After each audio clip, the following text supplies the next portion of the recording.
Welcome back to clickshare.com. This is the second video of two-part tutorials on generating QVD files, and I'm using for next loop to generate the QVD files. In the first part of the tutorial, I have covered basics of for next loop, directory statement, sub and end sub statement, and also using the store statement in QlikView. So let's get started and let's jump into script editor. So let me press Ctrl E. And I've increased the font size because some of the users requested to increase the font size. I apologize if it's inconvenient for you. So I've created an OLEDB connection, and in fact I've already created the script just to save myself from typing. So I have my OLEDB connection ready, and then if you see that I have created the directory statement. My directory statement contains the path, and this path is a path where QlikView saves the QVD files. So let's jump into the next tab. So this tab actually contains the logic. So I have used sub and end sub, which connects to the SQL Server database by using the OLEDB connection. And I'm extracting the data which contains all the table names in the specified database. And I'm using sys tables metadata in catalog views under SQL Server, and there are other ways to extract this data, but I'm not going to talk about SQL Server metadata layer. I've saved the data in SQL table list table, which is my table name, which contains only one field called table names. In the next step, I'm using the call statement to execute this subroutine. QlikView will not execute the script until you use the call statement. It defines it, but it doesn't execute the script. And remember, you don't have to call the subroutine immediately. However, in this situation, I need to call the subroutine and I need to read some values. In the next step, I'm assigning my variable vTableCount. I'm using the number of rows function which returns the count of rows. And please remember the table name should be within single quotes. So scrolling down, and then in the next step, we've already created, so here we've already read the data from SQL Server and we've got the table names, and we have saved the table names under SQL table list. And we've also counted how many number of rows, and we are using load table data subroutine.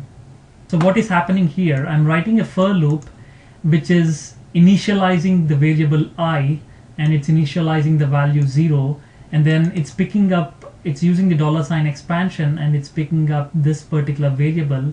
If there are 10 rows, we wanted to loop through 0 to 9. Because we are starting from 0, so I have to use -1 from the variable. So I have to subtract a value from variable. However, if you're looping from 1, you don't have to do that. And then I'm defining my vTable name variable by using the peek function.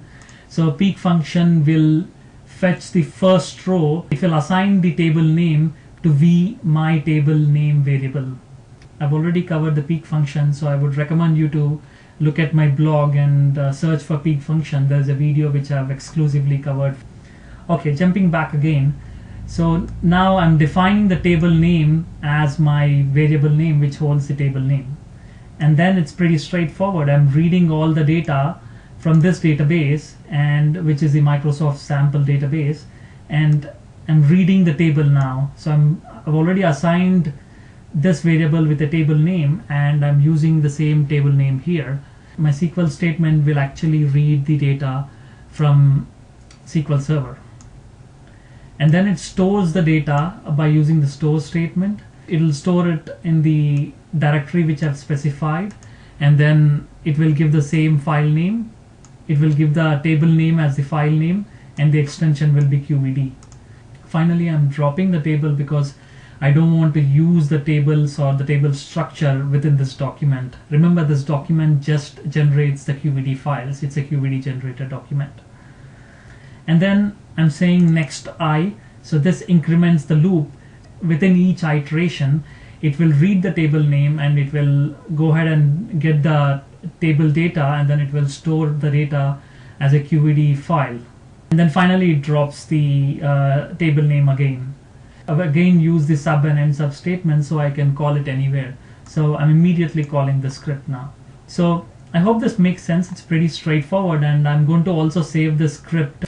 If you're using SQL Server, it will fetch the table from syscatalog views, and it will get the metadata for SQL Server. So no matter what database you're reading, for each table it will create a QVD file. So let's go ahead and execute this and let's see what happens. So it's running fine. It's very quickly generating the QVD files. I'll just forward the script so that you don't have to wait to load all the data. Welcome back, guys, and the script execution is finished. I have to wait like 3.5 minutes or 4 minutes.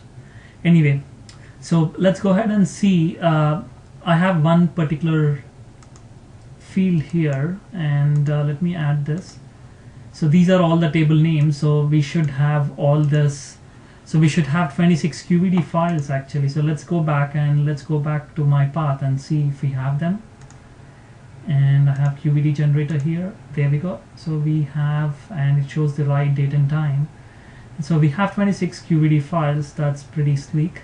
And let's go back to ClickView again. So I hope all this makes sense. And like I said, I'll copy and paste the script on my blog. So feel free to use it. And please rate this video or leave a comment if you think it's useful or I can improve. And I hope you have enjoyed watching this video. Thank you once again, and have a fantastic day. Bye-bye.